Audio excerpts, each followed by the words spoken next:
सुख कैसे मिल सकता है?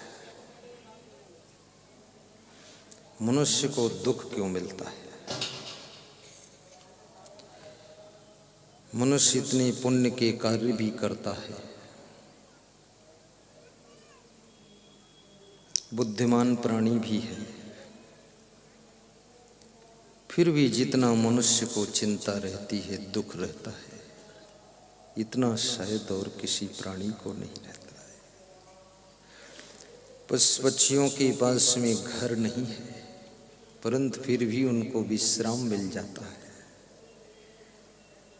बेड नहीं है, फिर भी नींद आ जाती है।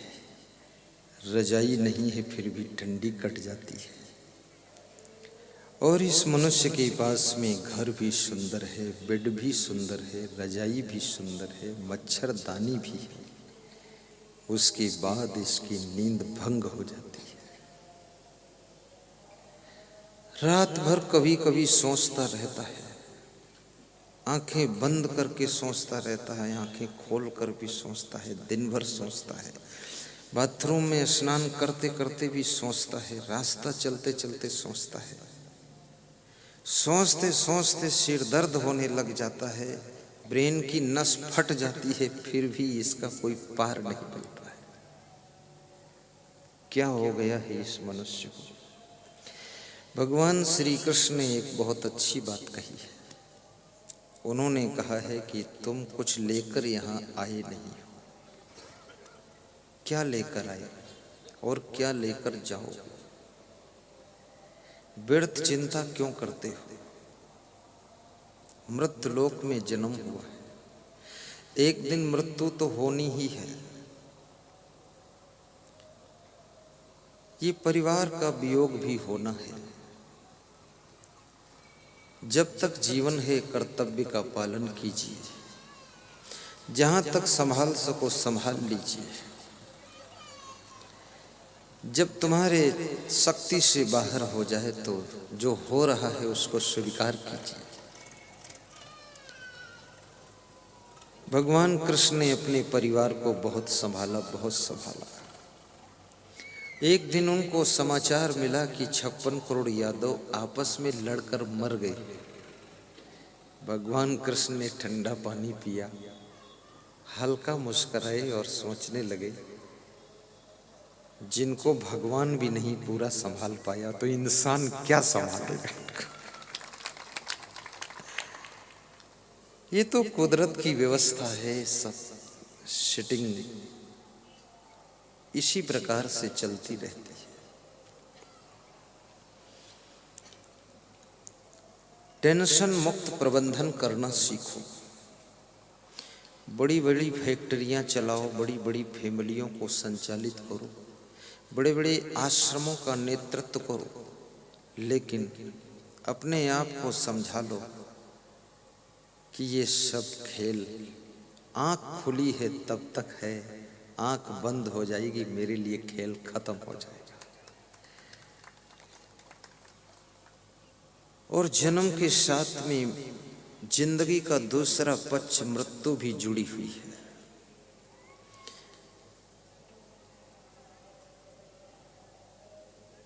कब कहां जीवन की शाम हो जाए किसी को पता नहीं।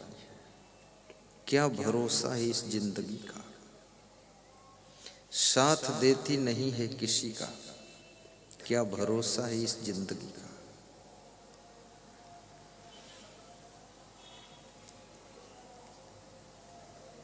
सदगुरु मिले बहुत सुख लहिए, सदगुरु शब्द सुधारे। कहें कबीर ते सदा सुखी है, जे यह पद ही विचारे।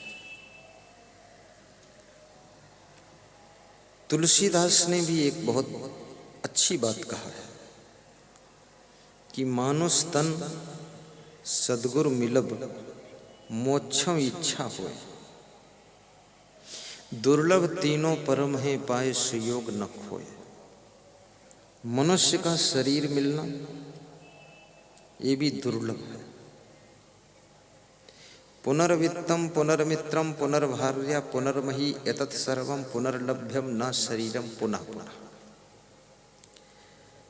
धन खो जाए तो फिर मिल जाएगा, मित्र रूठ जाए तो फिर खुश हो जाएंगे, मिल जाएंगे। पत्नी नाराज हो जाए तो फिर राजी हो जाएगी। एक पत्नी मर जाए तो दूसरी भी मिल जाएगी। जमीन कोई बेईमानी कर ले तो और खरीद लोगे और मिल जाएगी। लेकिन मनुष्य शरीर बारंबार नहीं मिलता है। ऐसा नीतिकार कहता है कि मनुष्य शरीर को कहीं तुम थोड़े से धन के लिए न खो देना, छोटे से परिवार के मोह में इसको न खो देना, और कहीं काम क्रोध लोभ मोह मनोविकारों के पीछे इस मनुष्य जीवन को गंवा न देना। इस जीवन के महत्व को समझो। आहार निद्रा भय मैथुनानि सामानि चैमानि नृणाम पशूनाम ज्ञानम नराणाम अधिको विशेषो ज्ञानेन हीना पशुभिः समाना। नीतिकार चाणक्य कहते हैं कि आहार लेना अर्थात भोजन करना, निद्रा लेना, भयभीत होना, बच्चों को जन्म देना, इतना काम पशु पक्षी भी करते हैं और मनुष्य भी करता है। हर मनुष्य भयभीत है, कहीं मेरा बच्चा न मर जाए, कहीं मेरी गाड़ी चोरी न हो जाए। हुआ कुछ नहीं, पर उसके अंदर संदेह है। हो भी सकता है, हो भी जाता है, बहुतों के साथ हुआ भी है। तुम्हारे साथ नहीं हुआ अच्छा है, पर पहले से डरे हुए हो कि कहीं ऐसा ना हो जाए, डर लगता है। तो नीतिकार कहता है ये डर भी स्वाभाविक है। पशुओं को भी डर है, पंछियों को भी डर है, और मनुष्यों को भी डर है। और सबसे बड़ा डर तो प्राणियों से ही है। मनुष्य को मनुष्य जितना डर दिखाता है, इतना कोई और डर नहीं दिखाता है। अभी मैं किसी गांव में था, शेमला गांव, डिस्ट्रिक्ट झालावाड़, राजस्थान। तो वहाँ एक सज्जन के यहाँ पधरौनी गया। तो पधरौनी से जब विदा हुआ तो उन्होंने कहा, इस मेरे छोटे भाई को समझा दो आप। तो हमने कहा क्या है? बोले ये अपनी पत्नी को रोज डरवाता है कि ज्यादा कुछ कहोगी तो साधु बन जाऊंगा। तो उसकी पत्नी ने कहा, इसको थोड़ा समझा दो मेरे पति को। 20 साल हो गए हमको धमकी देता है साधु बन जाऊंगा, और जब बोलता साधु बन जाऊंगा तो मैं डर जाती हूँ, मैं चुप हो जाती हूँ। ये गांजा पीता रहता है। और कुछ नहीं बोलती हूँ, गांजा पीता रहे तो कभी नहीं बोलता साधु बनूंगा। तो मैंने कहा ये धमकी देने वाले लोग साधु नहीं बन सकते। जो गांजा नहीं छोड़ सकते हैं वो इतना बड़ा मनोविकार विषयों का काम वासना को कैसे छोड़ सकते हैं? गांजा भांग अफीम चरस बीड़ी सिगरेट पीने वाले इन व्यसनों को जो ना छोड़ सके, मन बस में करना क्या जाने। वो मन कैसे बस में करेंगे? छोटा सा गांजा नहीं छूट रहा है और धमकी देता है कि सब पत्नी परिवार छोड़ दूंगा। मैंने कहा इसकी झूठी धमकी है, इसको तुम डांट डपट के सुधारो सब लोग। तो मैंने उससे पूछा, सच में साधु बनना चाहता तो मैं आया हूँ, चल मेरे साथ। अरे बोले मैं तो जिंदगी में साधु नहीं बनूंगा। अब साधु क्या बनेगा? साधु बनना बहुत सुखद है, साधु में सुख है, और इसी सुख शांति के लिए मैं भी साधु बना हूँ। मैं 9th में पढ़ता था तभी सोचा था सुख कहाँ है, तो मुझे लगा साधु में सुख है, इसलिए मैं साधु बना था। लेकिन साधु में एक विशेष बात है, खाली कपड़ा पहन लेने से साधु नहीं बनता कोई, कि पगड़ी बांध लो और पहन लो और ऐसा सोच लो। और मेरे जैसे कपड़ा पहने कोई मिल जाए तो साधु मान भी मत लेना।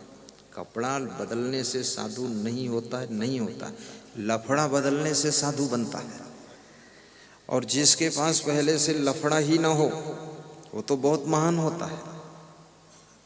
साधु का मतलब है कि संसार में किसी भी नशा व्यसन में भी आकर्षित ना हो, संसार में कोई उसका लोभ लालच ना हो, संसार में किसी का रूप सौंदर्य भी उसको आकर्षित करके फिसला ना सके, वो साधु है। ऐसा थोड़े अपना घर छोड़ दिया और फिर दूसरे दूसरे गांव में जाकर के गलतियां करते घूम रहे। ये कौन सधुआई मॉडल, किसकी मॉडल है? ये किस मॉडल की सधुआई है तुम्हारी? तुम रहने दो सधुआई करने को, पेंट पहन के घर में जाओ और वहां ढूंढ करके लाओ अनीता देवी को, उनके साथ रहो। यहाँ साधु वधु ऐसे खेल तमाशा नहीं है। साधु को मार्केट में भी फालतू घूमना नहीं चाहिए। साधु को टीवी में नाच डांस और फिल्म कभी देखना नहीं चाहिए। साधु को मोबाइल में भी कोई गलत गाना वाना सुनना नहीं चाहिए। साधु महात्मा को जिस तरफ कुसंगत ज़्यादा वहाँ जाना नहीं चाहिए। बहुत लोग हमको शादी में बुलाते हैं कि गुरुदेव शादी में जरूर आना, तो मैं हंसता हूँ और पूछता हूँ क्या ठीक रहेगा? तो वो भी हंसते क्योंकि शादी और साधु दोनों में विरोधाभास है, दोनों में सेटिंग ही नहीं बैठती। और शादी में साधु को मोबाइल से आशीर्वाद ले लेना चाहिए। आना चाहे तो भी कह दो 2-4 दिन बाद आना है, निपट जाने दो हुड़दंग ये सब। वहाँ ढोल बज रही है, कोई डांस कर रहा है और सभी लड़कियां भी सज धज कर आई हैं। मैंने पूछा एक सज्जन से, एक लड़की की शादी है, बाकी ये सभी लड़कियां सज धज कर आई हैं और बहुत सारे लड़के भी सज धज कर आए, मतलब अर्थ क्या है? तो बोली ये सब उम्मीदवार हैं शादी के। बोली उम्मीदवार हैं, ये भी चुनाव लड़ेंगे, जीतेंगे, इसलिए अब वहां साधु बाबा त्याग वैराग्य वाला बैठा है, सेटिंग नहीं जमती है। तो मैं तो यही आज्ञा देता हूं मैं मेरे लिए कि मेरे को कभी शादी वादी में बुलाओ मत, बस ऐसे ठीक शादी हो जाए, पति पत्नी सेट हो जाए, फिर बुलाइए तो पति पत्नी को गृहस्थ धर्म की शिक्षा दूं कि सास के साथ कैसा व्यवहार करना, ससुर के साथ कैसा करना, पति पत्नी कैसे रहना, यही तो संत का धर्म, ज्ञान देना। 10 मिनट ज्ञान दे दूंगा बस, ठीक। अब वहाँ कोई ज्ञान सुनने वाला नहीं, शादी में फालतू साधु वहाँ घुसा पड़ा है और इतना बड़ा वहाँ हुड़दंग चल रहा है, ऐसे ऐसे डांस हो रहे हैं, नखरे हो रहे हैं, झुम झुमका गिरा ले टिमरनी की बाजार में, कौन ढूंढे रे। तो ये सब नाटक में साधु को उसके अंदर साधना में कमजोरी आती है, इसलिए ऐसे दृश्यों को भी साधु को देखना नहीं चाहिए। और साधु महात्मा को जिस घर में बहुत ज्यादा लड़कियां हैं उस घर में सोना भी नहीं चाहिए। लड़कियां हैं, नौजवान बहुएं हैं, दूर रहो। इसलिए हम हमेशा ऐसे घर में निवास करते हैं जहां कोई न रहता, बस छुट्टी। जैन धर्मशाला में हूँ, कोई नहीं है, केवल हम लोग हैं।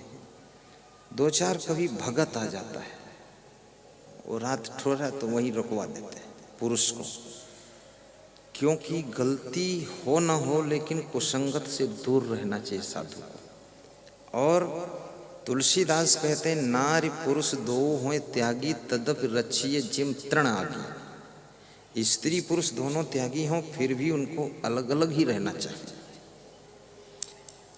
क्योंकि घास, सूखी घास और अग्नि पास पास रख दोगे तो सुलग सुलग कर जल जाएगी। ऐसे ही इतना महान पुरुषों ने मना किया, समझाया। और हमारे धर्म में तो यहाँ तक समझाया गया कि नारी निरख न देखिए, आंख गड़ा करके, आंख लड़ा करके किसी स्त्री के मुखमंडल को देखना नहीं चाहिए। साधु नारी निरख न देखिए, निरख न कीजिए गौर, फिर गौर से मत देखो। और निरखत ही ते विष चढ़े मन आवे कुछ और, कितनी बड़ी बात बताती। अब साधु महात्मा को स्वयं ध्यान देना है और साधु महात्मा को नियम के अनुसार ही रखना चाहिए। इसलिए हमारे साथ कोई फोटो खींचना चाहते हैं, इच्छा हो जाती लोगों की सेल्फी ले, क्या बोलते सेल्फी। तो मैं कहता हूँ, समझा देता हूँ कि बेटी सेल्फी न लेना, क्योंकि तुम व्हाट्सएप पर अगर डाल दोगे, फेसबुक पर, तो दुनिया में करोड़ों लोग हमको देखेंगे तो हमारी बदनामी हो जाएगी। लोग कहेंगे अरे असंग साहब भी लड़कियों के साथ सेल्फी खिंचवाते, अरे ये भी भ्रष्ट है गिरना। तो तुम्हारे गुरु के ऊपर दाग लग जाएगा। इसलिए सेल्फी मत लो, अपने माता पिता के साथ बैठकर फोटो ले लो, लेकिन अकेले न लेना, क्योंकि संसार में नाम कमाना कठिन है और उससे कठिन है नाम को बचाना, और नाम को डुबाना तो बहुत आसान है। तुम्हारी 7 पीढ़ियों ने नाम कमाया है, लेकिन एक पीढ़ी में कोई कंडोर पैदा हो जाए, वो नाम डुबा देगा। लक्ष्मण कितने महान थे। जब भगवान श्री राम सीता के वियोग में विह्वल होने लगे तो सुग्रीव ने कहा कि भगवान विह्वल मत हो, मुझे आकाश से गिरे हुए कुछ कुंडल मिले हैं, तो ये कुंडल देखो क्या सीता जी के हैं। तो राम ने कुंडल लिया तो राम पहचान नहीं पाए, दुखी ज्यादा थे सीता जी के वियोग में। तो लक्ष्मण को बुलाया, कहा लक्ष्मण तुम पहचानो इन कुंडलों को जरा, ये कुंडल क्या सीता जी के हैं। तो लक्ष्मण ने जवाब दिया तो भगवान राम का गला भर गया कि धन्य है लक्ष्मण। और सुग्रीव भी सोच में डूब गया कि लक्ष्मण कितना ऊंचाई पर बैठा है। लक्ष्मण ने क्या कहा राम से, मैंने तो चरण निहारे हैं, माता के देखे कान नहीं, माता के देखे कान नहीं, मैं तो चरणों का सेवक हूँ, मुझे कुंडल की पहचान नहीं, मैं तो चरणों का सेवक हूँ, मुझे कुंडल की पहचान नहीं। अब ये चौपाई लक्ष्मण की परिभाषा को इंगित कर रही कि लक्ष्मण क्या थे। ये लक्ष्मण की मूर्ति ऐसे ही थोड़े राम भगवान के साथ मंदिर में सब जगह लगी रहती है, ऐसे खामखा आदमी वहां नहीं बैठ सकता।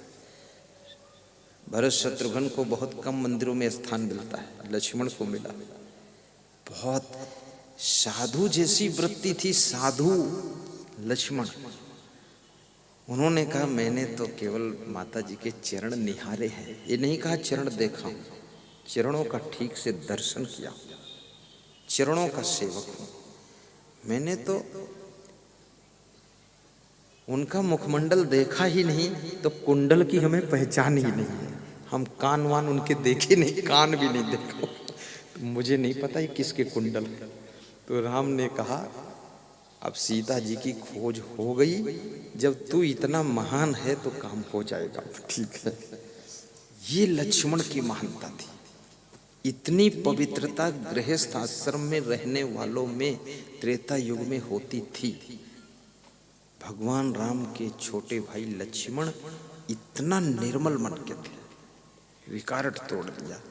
मैंने तो इस चौपाई को इसी साल पढ़ा राधे श्याम रामायण में, तो मैंने कहा हद हो गई। सीता जी लक्ष्मण की भाभी लगती थी, भाभी में वो माँ का रूप देखते थे, इतने महान थे लक्ष्मण। और लक्ष्मण बहुत कलाकार भी थे, बहुत गुणवान थे, परिश्रमी थे, हर कार्य करने की कला थी उनमें। नाव भी खेल लेते थे, झोपड़ी भी बनाना आता था, कुटिया बनाना आता था, लकड़ी काट लेते थे, पेड़ों पे चढ़ जाते थे, जंगल से सब लकड़ी ले आते थे, भोजन भी बना लेते थे।